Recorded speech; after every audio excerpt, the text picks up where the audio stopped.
Welcome to the Deep Dive.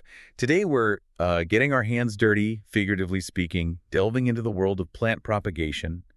Specifically, we're looking at Coleus, those really vibrant foliage plants. Oh, yeah. Super popular. But they can be a bit tricky sometimes. Exactly. And that's where our source comes in. It's an entry from Notes on Gardening, part 643, called Coleus Water Propagation Revisited. It was published September 8th, 2025, by someone named Ang. Okay. And they revisited it. Sounds like there's a story there. There is. Our mission, really, is to pull out the key insights from Ang's latest attempts at water propagating Coleus. And it's significant because apparently Ang had a lot of trouble with this before. Ah, the classic struggle. Huh. We've all been there with some plant. Totally. So this isn't just, basic gardening tips. It's about learning, trying again after failing, and maybe stumbling onto something that challenges, well, what we thought we knew. I like it. The experimental side of gardening. Okay, let's dig in and see what Ang learned. So, Ang's journey here wasn't exactly smooth sailing initially. The notes mention numerous failed attempts with Coleus before, both growing them and propagating them. That resonates. It can be so frustrating when one specific plant just seems to resist all your efforts. Right. You try everything, but Ang seems to have cracked it this time. What do you think was the real breakthrough? Well, Ang puts it down to having managed to find a right microclimate. And that's, I think, absolutely crucial. It really highlights how specific a plant's needs can be. It's not just your house temperature, it's that one spot. That specific corner, maybe. Yeah. With just the right light or humidity. Exactly, a little pocket environment that just clicks for that plant. And for Coleus, which can be a bit fussy, finding that sweet spot for the parent plant was probably step one, before even thinking about propagation again. That makes sense. Get the main plant happy first. You can't propagate from a struggling plant very easily. Precisely. So having found this microclimate, Ang decided to try water propagation again. And this time, the notes say progress has been rather well. Which must have felt pretty good after the earlier failures. Definitely a win. So, okay, what did Ang actually do differently this time with the water propagation itself? Two main things stand out from the notes. First, placing the cuttings in a shaded area. Standard practice for cuttings, but important. And second, regular water changes. Also key.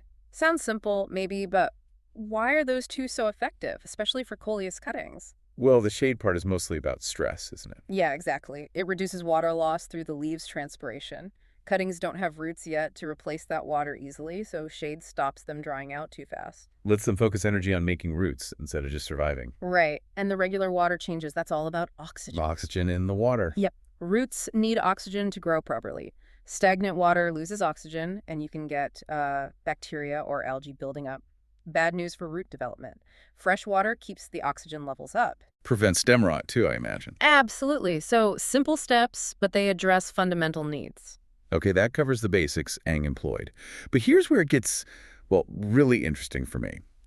Ang did something that kind of goes against common advice. Oh, do tell. They decided to keep the tip intact on the cuttings. Kept the growing tip on. Yeah. Instead of pinching it off, which, many people do, thinking it promotes rooting. Right. The idea is to redirect energy downwards, supposedly, or encourage bushier growth later. Exactly. But Ang kept the tip on, and crucially, the notes say, it seems that root works as usual.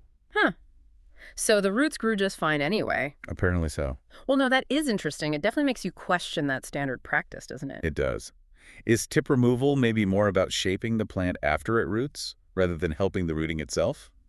At least for Coleus. That could be it. Or perhaps the hormones naturally present in the growing tip actually play a positive role in rooting for this species.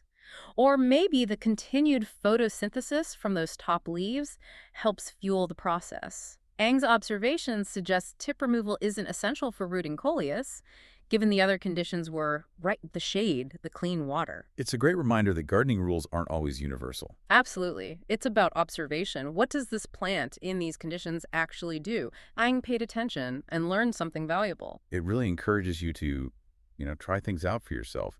Don't just follow dogma blindly. Couldn't agree more. Test, observe, adapt. So, moving forward, Ang's cuttings are looking good.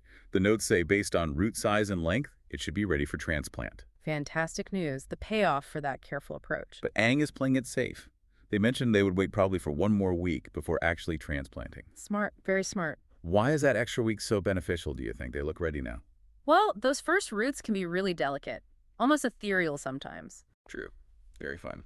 That extra week allows them to develop a bit more substance, maybe start forming some secondary root hairs, the ones that are really good at absorbing water and nutrients. It just makes the whole root system more robust. Ah, so it reduces transplant shock, less stress when moving from water to soil. Exactly. Gives them a better buffer, a stronger foundation to handle the transition. It's patience, but it pays off in higher success rates. Makes sense. Setting them up for the long haul. And when Eng does transplant, the plan is to use a soggy medium like vermiculite. Oh, good choice. Excellent choice for this stage. Why vermiculite specifically? What makes it suitable for these new, delicate roots? Vermiculite has this wonderful combination of properties. It's very lightweight and airy, so it provides great oxygen flow around the roots, which they still need, prevents them from getting waterlogged. Okay, so good aeration. But it also holds onto moisture really well. It acts like a sponge, keeping things consistently damp but not soaking wet. So it sort of mimics the constant moisture of water propagation, but in a solid medium. You got it.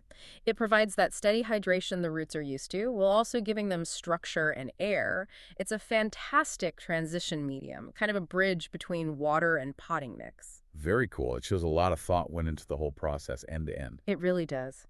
From finding the microclimate to choosing the transplant medium.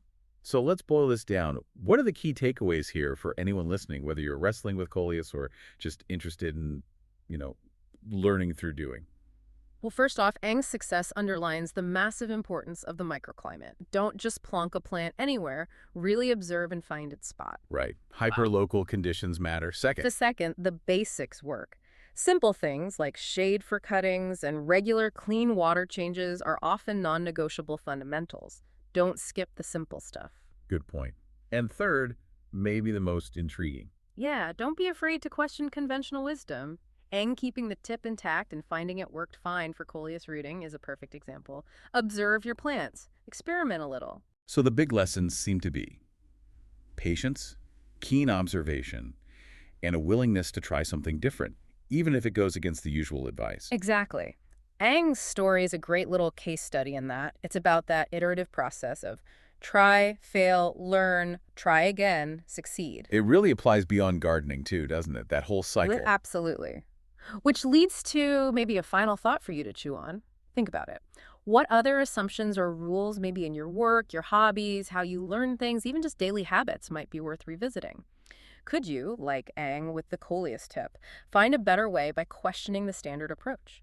By observing carefully and trying a small experiment? Finding your own microclimates for success in different areas. Precisely. Where are you just following the rules without checking if they actually work best for you in your situation? Maybe it's time to do a little water propagation experiment with some old assumptions. Keep observing, keep questioning, keep growing.